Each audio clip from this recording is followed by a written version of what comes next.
Video பார்க்குற எல்லாருக்கும் வணக்கம். இது உங்கள் ரெஸ்லிங் கிங் தமிழ். நான் உங்கள் ரகுமான். இன்றைக்கி பால் ஹேமன் செத் ரோலன்ஸை பார்த்து கொஞ்சம் ஓவராகவே பேசிட்டாரு. அப்படி என்ன பேசினாருன்னு கேட்டிங்கன்னா, உன் பொண்டாட்டி ஒன்று விட்டுட்டு போயிடுவா, உன் பொண்டாட்டி பாதி பேர் லாக்கர் ரூம் இருக்கவங்க கூட கல்யாணம் பண்ணிக்குவா, உன் பிள்ளைக்கு அப்போ இல்லாமல் இருப்பான்னு. இப்படி யாராவது பேசுவாங்களா? ஆனால் பால் ஹேமன் செத் ரோலன்ஸை பார்த்து பேசியிருக்காரு. சரி, அப்படி என்ன பேசினார் அப்படிங்கிறத பற்றி ஃபுல் செக்மெண்ட்டாக பார்க்கலாம். மறக்காம சேனலுக்கு ஃபஸ்ட் டைம் வந்துக்கோங்க, சப்ஸ்கிரைப் பண்ணிக்கோங்க, பெல் ஐக்கானை கிளிக் பண்ண மூலிமா தினமும் போடுற ரெஸ்லிங் செய்திகளை தமிழ் மொழியில் தெரிஞ்சுக்கோங்க. இப்போது பால் ஹேமன் அரங்கத்துக்குள்ளே வந்துட்டார். நான் ரொம்பவே பிஸியாக தான் இருக்கிறேன். Prague Lesnar, ஓபா Femi and vision டீமை மேனேஜ் பண்ணிக்கணும். இப்போ செத் ரோலன்ஸையும் மேனேஜ் பண்ணுறேன். முழுக்க ராவை ரன் பண்ணுறது நான் தான். ஒன்று புரிஞ்சுக்கோங்க, பிரான் பிரேக்கர் இப்போ மெடிக்கலி நல்லா இருக்கான். அவன் எப்போ வேணாலும் ரெஸ்லிங்க்கு வர்றதுக்கு ரெடியாக இருக்கிறான். நான் பிரான் பிரேக்கரை போய் பார்த்தேன், அவனுக்கு எந்த விதமான இன்ஜுரியும் இல்லை. அவன் இப்போ ட்ரைனிங் எடுத்துகிட்டு இருக்கான்.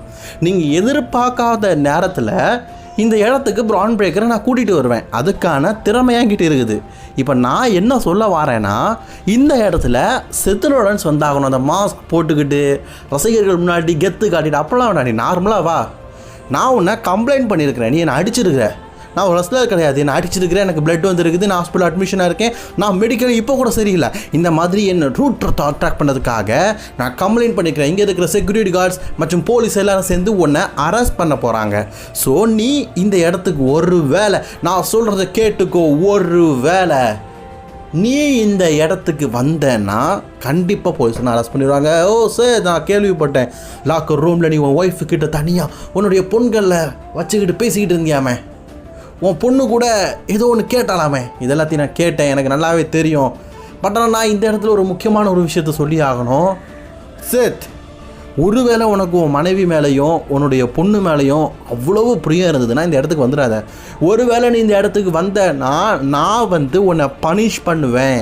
கண்டிப்பாக நான் கொஞ்சம் கூட இறக்கம் காட்ட மாட்டேன். உன் மேலே எனக்கு இறக்கமே கிடையாது அப்படின்னு பேசிகிட்டு இருக்கும்போது அந்த இடத்துக்கு செத் ரோலன்ஸ் மாஸ்க் போட்டு வராரு. நீ மாஸ்க் போட்டுட்டு வா, என்ன வேணா வா, இந்த இடத்துல நான் யாரையும் கால் அவுட் பண்ண போகிறது கிடையாது சார். ஆனால் கண்டிப்பாக கூடிய சீக்கிரம் ஒருத்தன் உன்னுடைய சேலஞ்சிங்க்கு கால் அவுட் பண்ணுவோம். அதாவது நீ இப்போ என்னை வம்புழுத்துட்டு இருக்க, கூடிய சீக்கிரம் ஒருத்தன் உன்னை அடிக்கிறதுக்காக வருவான் அப்படிங்கிற மாதிரி சொல்கிறாரு. இப்போ செத் ரோலன்ஸ் மாஸ்க்கெல்லாம் கலத்திட்டு அப்படியே நிற்கும்போது செக்யூரிட்டி கார்டு தான் ஆல்ரெடி சொல்லிட்டார்ல பார்லிமெண்ட், ஒருவேளை நீ வந்துட்டேன்னா உன்னை அரெஸ்ட் பண்ணிடுவாங்கன்னு. அதே மாதிரி செத் ரோலன்ஸை அரெஸ்ட் பண்ணிட்டு போகிறாங்க. ஆக்சுவலி பார்லிமெண்ட்டுடைய தவாடா மேலேயே ஒரு கொழுப்பு இருக்குது தெரியுமா, அதை இப்போ பேச ஆரம்பிக்கிறாரு. நான் தான் சொன்னோம்ல, இந்த இடத்துக்கு வந்தேன்னா உன்னை அரெஸ்ட் பண்ணிடுவாங்க. இப்போ பாரு, உன் கையில் கை விலங்க போட்டுக்கிட்டு உன்னை கூட்டிகிட்டு போகிறாங்க. இது நடக்கக்கூடாது அப்படிங்கிறதுக்காக தான் இந்த இடத்துக்கு வரக்கூடாதுன்னு சொன்னேன்.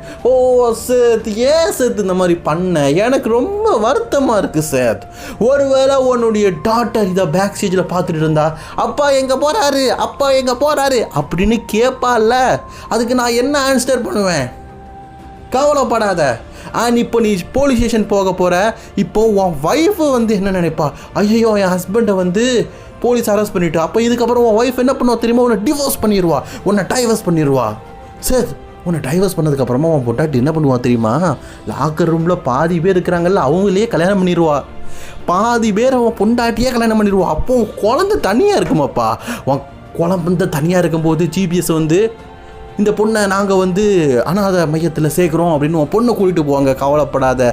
அந்த நேரத்தில் உன் பொண்ணு நான் தத்தெடுத்து நான் உன் பொண்ணுக்கு அப்பனா இருக்கேன்டா அப்படிங்கிற மாதிரி சொல்லிட்டாரு. யோசிச்சு பாருங்க, ஏன்டா பொண்டாட்டியை பற்றி தப்பாக பேசினேன், பிள்ளைய பற்றி இப்படி தப்பாக பேசினேன், சும்மா இருப்பேன். ஆக்சுவலி நான் பேசும்போது அப்படிலாம் அவர் பேசினாரா அப்படின்னு கேட்பீங்க. அதனால் நான் அப்படி பேசினதை டைப் பண்ணி அப்படியே தமிழ் டிரான்ஸ்லேஷனில் போட்டுட்டேன். நம்மளெல்லாம் நீங்களும் பார்த்துக்கோங்க. இதுதான் அவர் பேசினார். தமிழ் டிரான்ஸ்லேஷனில் பாருங்கள், அப்பட்டமாக இருக்குது. பால் ஹேமன் பார்த்தீங்கன்னா ரியலிட்டிக்காகவே செத் ரோலன்ஸோட ஒய்ஃபை ரைட்டும் அப்படின்னு சொல்லிட்டாரு. இது மட்டும் இல்லாமல் உன் பொண்டாட்டி பாதி பேரை கல்யாணம் பண்ணிடுவா, உன் பிள்ளைக்கு அப்போ நான் இருக்கேன் அப்படின்னு சொன்னோன்னா கேட்டோன்னா செத் ரோலன்ஸுக்கு செம்ம கடுப்பாயிட்டு ஓடி பால் ஹேமனை அடிக்க போகிறாரு. பட் ஆனால் செக்யூரிட்டி கார்டெல்லாம் சேர்ந்து பால் ஹேமனை தடுத்து நிறுத்துறாங்க. ஆனாலும் பால் ஹேமனுக்கு சிரிப்பு பாருங்க, உன் பொண்டாட்டியை பற்றி திறக்கிறோம் பேசுகிறேன் பற்றியா, உன்னால் ஒன்றும் பண்ண முடியல பற்றியா, ஒன்றும் பண்ண முடியாதா, என்ன பண்ணுவேன் அப்படிங்கிற மாதிரி நக்கலாக பார்க்குறாரு. ஸோ செக்யூரிட்டி கார்ட்ஸ் எல்லாம் பார்த்தீங்கன்னா அப்படியே செத் ரோலன்ஸ் அரெஸ்ட் பண்ணிட்டு போகும் இந்த செக்மெண்ட் முடிஞ்சிருக்குது. ஸோ பால் ஹேமனோட இந்த பேச்சை பற்றி நீங்கள் நினைக்கிறீங்க அப்படிங்கிறத மறக்காமல் கமெண்ட் பண்ணிக்கோங்க.